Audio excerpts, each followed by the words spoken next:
Hello football fans, football আপডেটের পক্ষ থেকে আপনাদেরকে নতুন আরেকটা ভিডিওতে সবাইকে স্বাগতম। আজকের এই ভিডিওতে আমরা আলোচনা করব বাংলাদেশ শক্তিশালী ব্রুনাইকে 1-2 গোলের ব্যবধানে হারিয়েছে। বাংলাদেশ অনূর্ধ্ব-17 দল তাদের গ্রুপ পর্বে খেলার জন্য বাকি রয়েছে একটি ম্যাচ। সেই একটি ম্যাচে চাই তাদের জয়।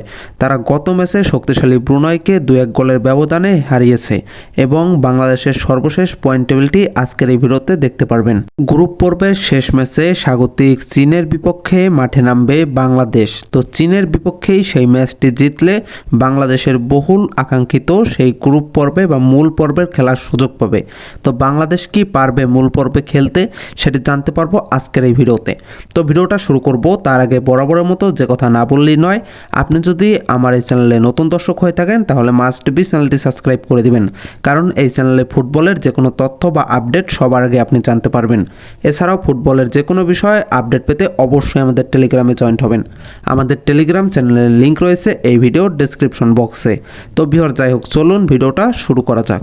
চীনের মাটিতে বাহরাইনের বিপক্ষে শুরু থেকেই আক্রমণাত্মক ম্যাচ খেলে বাংলাদেশ অনূর্ধ্ব-17 দল। প্রথমার্ধে গোল না পেলেও দ্বিতীয়ার্ধে ফয়সাল, অপু, রিফাতের মিলে তৈরি করা একের পর এক অ্যাটাকিং সিস্টেম নাড়িয়ে দেয় বাহরাইনের রক্ষককে। 20তম এবং 28তম মিনিটে বাংলাদেশ হারায় সেরা দুইটি সুযোগ। তবে রিফাত কাজী গোলের দেখা পায়নি, সেট পিসেও তার গোলের দেখা হয়নি। তারপর 31তম মিনিটে পাল্টা আক্রমণ দেয় বাহরাইন। তবে বাংলাদেশের শক্ত ডিফেন্স এবং গোলকিপারের কাছে হার মানে বাহরাইন। ম্যাচের দ্বিতীয়ার্ধে 47তম মিনিটে মানিকের ক্রস থেকে রিফাতের জোড়া শট ঠেকিয়ে দেয় বাহরাইনের গোলকিপার।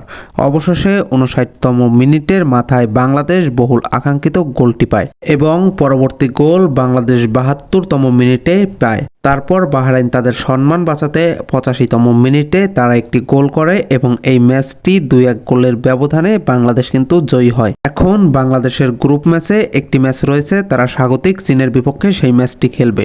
তো সেই ম্যাচটি কবে খেলা হবে সেটি জানাবো, তার আগে আমরা জানাই বাংলাদেশের বর্তমান পয়েন্ট টেবিল।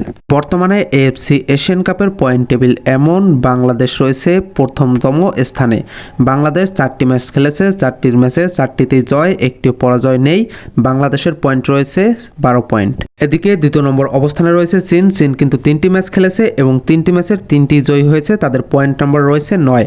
এবং 3 নম্বর অবস্থানে রয়েছে কিন্তু বাহরাইন। বাহরাইন 4টি ম্যাচ খেলেছে, 4টি ম্যাচের 2টি জয় এবং 2টি পরাজয় রয়েছে, তাদের কিন্তু পয়েন্ট নম্বর রয়েছে 6। দেন আপনারা দেখতে পারতেছেন স্ক্রিনে রয়েছে, এখান থেকে আপনারা পরবর্তী যে টিমগুলো রয়েছে তাদের পয়েন্ট টেবিলগুলো দেখে নেন।